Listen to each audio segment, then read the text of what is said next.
The Australian Grand Prix has started, and while we're waiting for those all-important track sessions to fill in the main gaps, there's loads we've already learned here at the track on Thursday. Myself, Scott Mitchell-Marm and Ed Straw have been talking to all 20 drivers and some team bosses and trading gossip with as many people as we can within the paddock to find out what we've learned, and there's been loads. McLaren obviously coming here as the favourite, but what do they say about that, Ed? Because Lando Norris in particular was quite interesting today. Yeah, well, Lando's position is not that they're not favourites. I think they're carrying favourite status quite lightly. Not overconfident, but they accept that. However, he thinks that the margin has been somewhat exaggerated, including by some people who should know better. Whether he was pointing at Verstappen or Mercedes, who exactly that was, he didn't make clear. But what he said was, yeah, we had that brilliant race sim on day 2, which the lap times looked great in, that was his run. But he said the conditions were almost perfect then, and you're comparing it with weaker conditions the following day. So that's what he thinks people have got carried away with.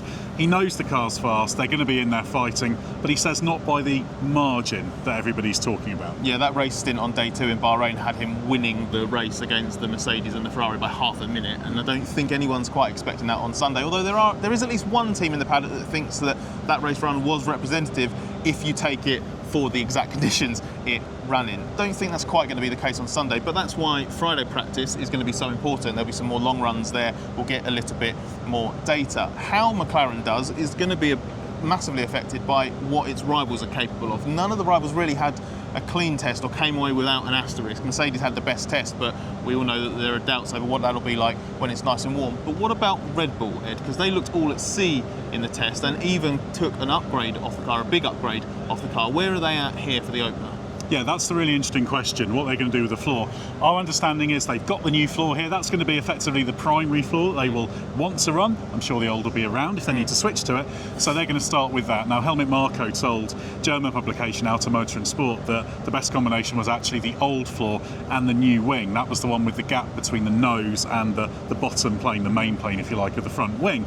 So they're still thinking that new floor will work better. They've made some changes, tidied everything up, hoping it will be a step. So really interesting to watch how they get on in Friday practice, whether they start thinking, oh, we need to change floor spec, or whether they press on into qualifying with that new floor. Yeah, so it could get a little bit mix and match for Red Bull, but we'll wait and see. The fact that they've brought the new floor and intend to use the floor as we understand it shows that what data they've crunched and where they're at in optimising the car after Bahrain, a process that all the teams are going through, leaves them optimistic that the setup can be refined to work more compatibly with the new floor, shall we say. Max Verstappen, it should be said, had a pretty relaxed air about him in the press conference. I'm not sure if that was because he wasn't particularly interested in engaging in the press conference, but it felt a little bit more like Max deciding, okay, this is what I have. Actually, everybody's working in the right direction, and he does see a bit of light at the end of the tunnel. He did say, not entirely sure if we'll fix everything, but I don't know how you interpreted Max's comments today, but it felt to me like he's a little bit more calmer about their situation at the start of the year. Yeah, I think he feels the team's on the same page as him. That's really important to him. Yeah, exactly.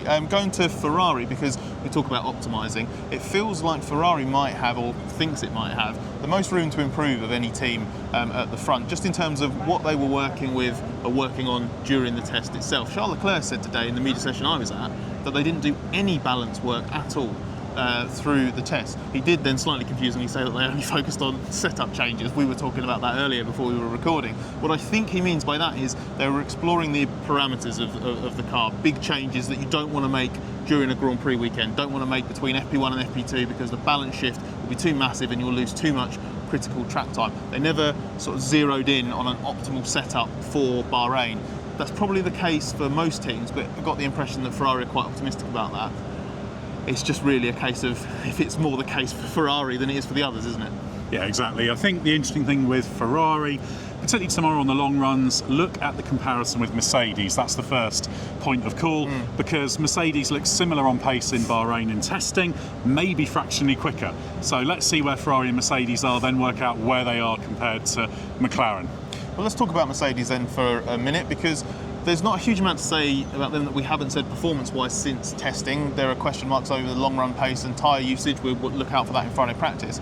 But George Russell has come here out of contract. He is a free agent at the end of the season. This is the last year of his Mercedes deal. There's a lot of attention's been made of that because of them promoting Kimi Antonelli, who's the next big thing, the fact that they courted Max Verstappen so publicly last year.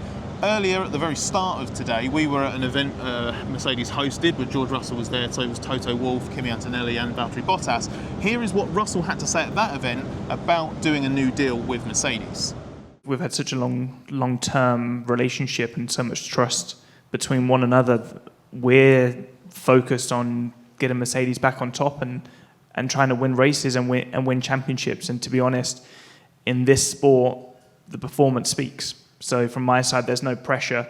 I've got no doubts about myself, and everything falls into place when the timing is right. And as I said, we've got bigger fish to fry right now, which is getting us back on top. Ed, what do you make of Russell's position on his contract? Because after we had that event earlier, he then did do a media session at the track, and I asked him about the position that he's in. And he was very strong on the fact that he's not going to be rushed into it. He's not going to just take a deal from a team that maybe doesn't want him. Not to imply that Mercedes doesn't want him, but that's what he said. Whereas Wolff's coming at it more from the perspective of, I want to get this done before the summer. That's the impression he gave. Is there a bit of a disconnect there? How do you read that? I think Russell sees himself as having a high value in the driver market and attracting lots of interest elsewhere, and basically saying gently to Toto, don't just sit and wait forever and see if people like Max Verstappen turn up. You can't take for granted I'm here. Remember what happened with Lewis Hamilton, he may be hinting when he signed for Ferrari. So I think Russell knows he holds quite a few cards in the driver market, and he's expecting his value, if anything, to go up this year. It's obviously should be said that he doesn't have a huge number of options. McLaren obviously have re-signed Oscar Piastri coming into this race. He's got a multi-year deal. Lando Norris is locked down there. Leclerc and Hamilton are at Ferrari. So it's kind of Red Bull or bust amongst the top teams. And obviously if Mercedes did swoop for Verstappen, a seat would open up. But watch this space, because Russell also holds a strong position there, because Mercedes might not have necessarily a go-to replacement for him, and I think that Russell is aware of that. Shall we move on to the midfield, Ed? Because Alpine is widely expected to be at the head of that group. It was a bit nip and tuck between them and Williams in testing. And the situation Alpine is in, regardless of whether it is best of the rest or vying for that spot, is very different to a year ago, as Pierre Gasly said earlier today. Absolutely. Well, last year the car was overweight, all over the place, hideous on track. This year, very, very different. He said it's insane just how different it is. And what's really important there, I think, is that Gasly talked about the car being very much one that gives him confidence. It does what he wants. It's improved from the back end of last season in terms of that dynamic feel.